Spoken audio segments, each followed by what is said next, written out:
Še enkrat dober večer, sem skupaj, moje ime je Blaž Lesnik in se verjamem skupaj z vsemi vami veselim pogovora z mamo, gospo Antonijo, mamo blaženega Carla Acutisa. Mislim, da gre za posebno priložnost, ki se ne zgodi ravno vsak dan. Kot se tudi pravzaprav ne zgodi vsaki mami, da je priča beatifikaciji svojega otroka. Zato najprej iskrena hvala vsem, ki ste pripomogli, da je do tega srečanja prišlo. Tako za uvod vem, da veliko izmed vas vsaj okvirno pozna zgodbo Carla. Carlo Acutis, najstnik, lahko bi rekli naš sodobnik, ki je pri 15 letih umrl za levkemijo in zaradi njegovega posebnega globokega odnosa z Bogom, žive vere, čudežev, ki so se začeli dogajati po njegovi smrti, so ga že kmalu spoznali, prepoznali za svetnika. Cerkev je to potrdila 10. oktobra leta 2020. Morda začnemo čisto s takim osnovnim vprašanjem, kako bi ona svojega sina opisala kot majhnega otroka, Carla kot 10-letnika in Carla kot mladostnika. So it's a long question. Yeah. So we try to answer one at a time. Okay.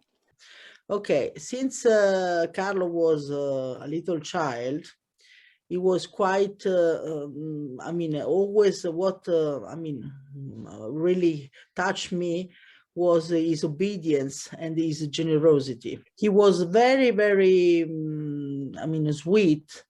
And even if at that time, normally the children are very, they discover the sense of property, so they are very egoistic because they tend to, to have their security through the objects. Carlo was surprising me because he was very, very much on the line of offering everything, giving his toys and to other people. And if there was a tray with some sweeties, the first things he used to do is to offer to the others and not to take, like normally the little child of 3 years and a half, 4 years do. So maybe you can resume these things, but these were really particular about Carlo. And then also his faith was, grow inside him, probably with the school, with some, he had a babysitter that was always with him, was a Polish babysitter. And she was quite a good Catholic, practicant, good Catholic. But it was really something from inside that grew on Carlo. When he passed in front of a church, he wanted to enter to say hello to Jesus on the cross or to kiss Jesus. Or when, for example, he was doing a walk in the grass, if he saw some flowers, he wanted to bring to the Holy Virgin. So since he was small, he was really very, very, very devout. It was something really not from the family, because we were not so religious at that time. For me, Carlo was a little savior because I was not practicant. I came from a like family. My father was a publisher, so I was always among artists, journalists, and we didn't. I didn't receive really a Catholic education. But with Carlo was the mean that God used with me to get closer to the faith and to start again to do a Catholic path. Even if, unfortunately, I said little by little with the Carlo was always demanding about Jesus, the gospel, the saints he wanted to know. I was very ignorant. So this was a little bit a push for me to start to become more Catholic, more more aware about what does it mean to be Catholic and to be baptized. Carlo was always more in advance respect to the other children, because even if he was, for example, from a was 4 years old, he always was a little bit ahead respect to his coetans and the other young people of the same age. Everything was always very much on, I mean, in a certain way, probably Jesus knew that Carlo had to die very soon. So he was always a little bit advanced respect to the others, you know, like with also for the speech, for example, he started to speak 3 months, he said the first word, and then at 5 months he started to speak, you know, it was quite advanced with respect to the other children. But and also with the faith was like this. And in fact, because of his maturity, because of his his love for Jesus and the desire he had to receive Jesus, it was admitted to do first Holy Communion when he was 7 years old. And since then, he never missed the daily Mass. Each day used to go to Mass and to do Eucharistic adoration either before or after the Holy Mass. So for Carlo, this was really the most important appointment of all his days, because all the day, the routine of Carlo was based on the meeting with Jesus in the Holy Mass and the Eucharistic adoration. So since he did the first Holy Communion, he never missed to go to church each day to do Eucharistic adoration either before or after the Mass, and this was really incredible, because he was really very faithful to this appointment with Jesus in the Eucharist. Carlo used to say that the Eucharist is my highway to heaven. I mean, we are much luckier than people who lived 2,000 years ago with Jesus, among Jesus, when Jesus was in the heart.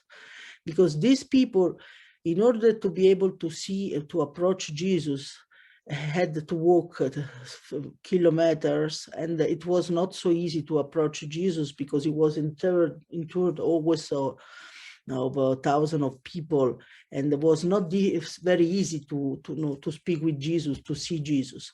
But Carlo used to say we are much luckier because we have, whenever we go under our house where there is the first church with the tabernacle, we have Jerusalem among us. Because Jesus promised, I will be with you each day till the end of the world, in the Gospel of St. Matthew, you know? And he maintained his promise, and he really lives among us in the Blessed Sacrament. So Carlo really said that we have Jerusalem under our house. Carlo used to say that when we do Eucharistic adoration, first of all, in front of the sun, we became tan, no? But in front of the Blessed Sacrament, even if it's not exposed in the monstrance, but is close in the tabernacle, it's the same things. But in front of the Blessed Sacrament, we became saint. He used to always to speak about when we do Eucharistic adoration, he used to say that it's like to be in front of a sun, and the ray of this sun are so bright, so light, that they enter inside our heart, and all the dust that there is, the little dust that normally we cannot see, no? When we do Eucharistic adoration, it comes out this dust, and Jesus helps us through the Eucharistic adoration to clean this dust, to become a sainter, to become much always holier, no, and to become always more like Jesus. That is what he promised, no. be perfect like I am perfect, no, in the gospel. And really he helped us to do this. I mean, he used to always to speak about Moses when he was in the Mount Sinai, and he transfigurate, no, because the light of God, no, illuminate Moses. And when he was praying, people of Israel used to win against the Amalekite people, no? When he stopped to pray in front of this of God, normally the people of Israel used to lose the battle, no? So this is to say that Carlo loved very much to do Eucharistic adoration because he intercede for a lot of people. He obtained a lot of graces, a lot of miracles through the Eucharistic adoration. And so what is very important for Carlo was this to live everything Carlo used to do, he used to do with Jesus, in Jesus, and for Jesus. So an ordinary life, like the life of Carlo and of everybody, became extraordinary because he opened the doors to God, and he answered to the appeal of St. John Paul II when he said, open the door to Christ, don't be fear, no? It's very famous, this phrase of St. John Paul II. And it's very important to allow Jesus to enter inside our life. And so Carlo used to live this presence of God constantly, because he didn't separate the normal life with the PT life, you know. He used to join everything, and this is what is very important. And unfortunately, a lot of Catholics separate too much these two things, and this, of course, create problems, and you don't become a real witness of God when you do like this. You know that the secret to become saint is to love Jesus overall, and to love our neighbors, the other, like ourselves. No? These are the two commandments of love that Jesus left us. And when you do you eat the Eucharist, you eat the source of love, because St. John the Apostle said that Jesus, the God is love, no? So when we eat the Eucharist, we eat the source of love, and Jesus through the Eucharist nourish our capacity to love and to grow in this virtue, because this is the secret to become saint, and something that is for everybody to become saint. It's not only for Carlo, Father Pio, or other saints, but to become saint is we can say is a commandment of God. No, be saint. In the book of Leviticus, God says, be saint because I am a saint, God says. So Jesus said, be perfect like I am perfect. So it's a commandment, and we are all potentially, we can become saint. And so Carlo really, through this nourishing his soul, his spirituality with the blessed sacrament, really he grew in this capacity of loving the other and loving God, and that it is which is very important, because the most important thing is was to put for Carlo God at the first place in his life. This was the most important things, and he tried to do all his best. Carlo's life was an Eucharistic offer, okay? So the life of Carlo was offering for the salvation of many souls, and all his life was based on the Eucharist, and of course on the love for others with concrete things. But it's very important to speak before about the spirituality of Carlo. Carlo did many things. I mean, because of course he received Jesus in the Eucharist as a gift, and he learned at the school of Jesus to become a gift for the others. So his apostolate was very varied. So Carlo was, for example, very active on the catechist And when he was 13 years old, he started to be catechist. Before he was half catechist, because he was very mature, very prepared. And because he had the chance to have this possibility to do catechism, he realized the fact that many children, many young people don't attend anymore the Mass after the First Communion, Holy Communion, and the confirmation. So he did an exhibition about Eucharistic miracles that went all over the world, and with thousands and thousands of parishes, and also sanctuary like Fatima, Lourdes, Guadalupe, very important for the Catholic faith place. And we had many conversion of people who didn't attend Mass or had some miracles through this Eucharistic exhibition. And we have Pope Francis, who did a documentary about the last Eucharistic miracles, in which he speaks about Carlo's Eucharistic exhibition. And it's very important because the Vatican did a documentary. He did also other exhibition, Hell, Purgatory, and Heaven, Angel and Demons, the mystic who saw Jesus. Then he did the apparition and the appeal of the Virgin Mary. So this exhibition he did because he used to say that it's very important to nourish the need people have about the supernatural, because the problem is that the faith has like Jesus used to perform miracles, etc. People needs this sign, no? So Carlo was really aware about the need the people had. So he spent a lot of time, often when he was on holiday, he didn't sleep. Sometimes he slept very few hours because he passed this time to do this exhibition. So this was really heroic, because a child, I mean, of 10 years old, 11 years old, 12 years old, 13, 14, 15, then he died, who instead of watching a film or playing or doing other things, is worried to communicate the faith, to help the soul to go to heaven, is really heroic. This was the zeal, the apostolic zeal who devoured him, the love for Jesus that pushed him to do these things.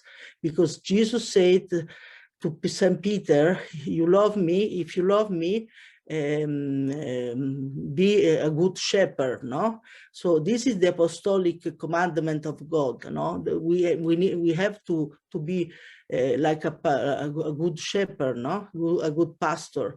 So this is very important, this side of Carlo, the fact that he really was involved in the evangelization. This spiritual side of Carlo, then of course it was always also for concrete help to the poor, for example, to the beggar in the street. He used to take meals in the evening, hot drinks, to buy blanket with his saving money, or he used to do collection of his parents.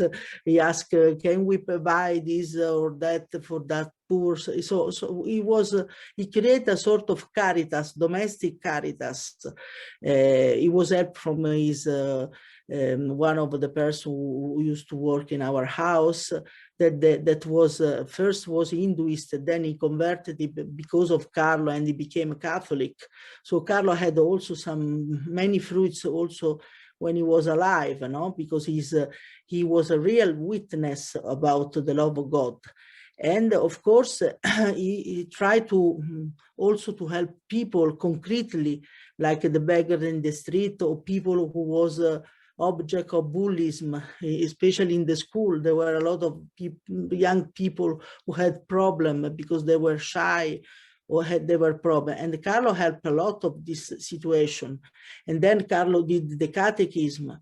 And then he was active also with the old people to help us to do some, and he used to go sometimes to to serve in the poor, in the place where they give meals to the poor, like Mother Teresa of Calcutta, and also the Capuchin friars, who had a very big place where they used to give meals to the poor.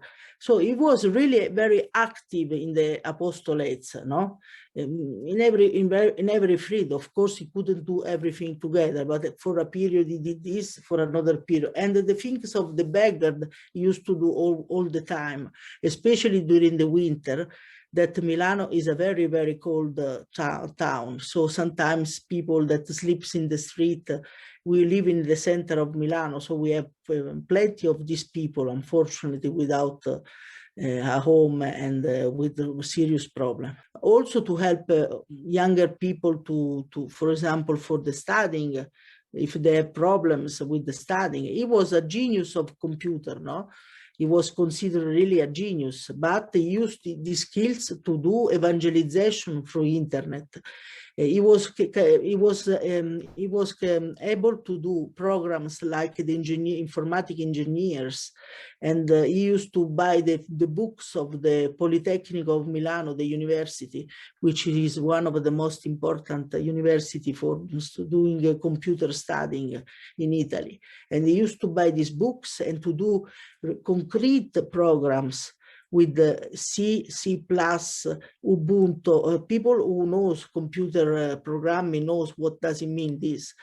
To do logarithm, to do things that normally is impossible for a person who didn't attend a university to do.